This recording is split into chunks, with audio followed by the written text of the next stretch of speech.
Something that's been underway.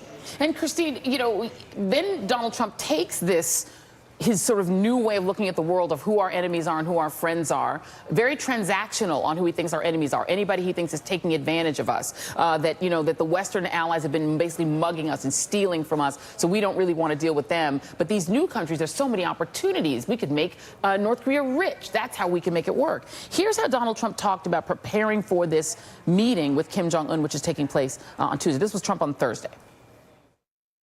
I think I'm very well prepared. I don't think I have to prepare very much. It's about attitude. It's about willingness to get things done. This isn't a question of preparation. It's a question of whether or not people want it to happen, and we'll know that very quickly. And so, Christine, if you have a guy who doesn't prepare, who doesn't really have so much an ideology as he has sort of a feeling of who's on his team and who's not, who's taking advantage of us and who's not, he's carrying that into a meeting with somebody who probably is very well prepared and who's already gotten what he wanted. Kim Jong-un wants to be seen as the equal of the American president. He's already gotten that. How does this meeting wind up shaking out in your view?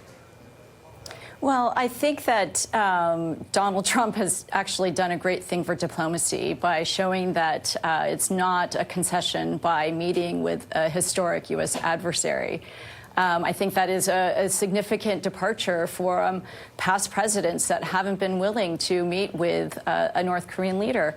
And let's not forget that last year, when we were on the brink of a global nuclear war, where up to 300,000 people, namely on the Korean Peninsula, would be instantly killed if there were a conventional war. And so he has taken us, I mean, he took us there, but we're now at a historic moment where the longest standing U.S. conflict of 70 years, this is the Korean Peninsula that was divided by the United States and the former Soviet Union, where millions of families still remain separated.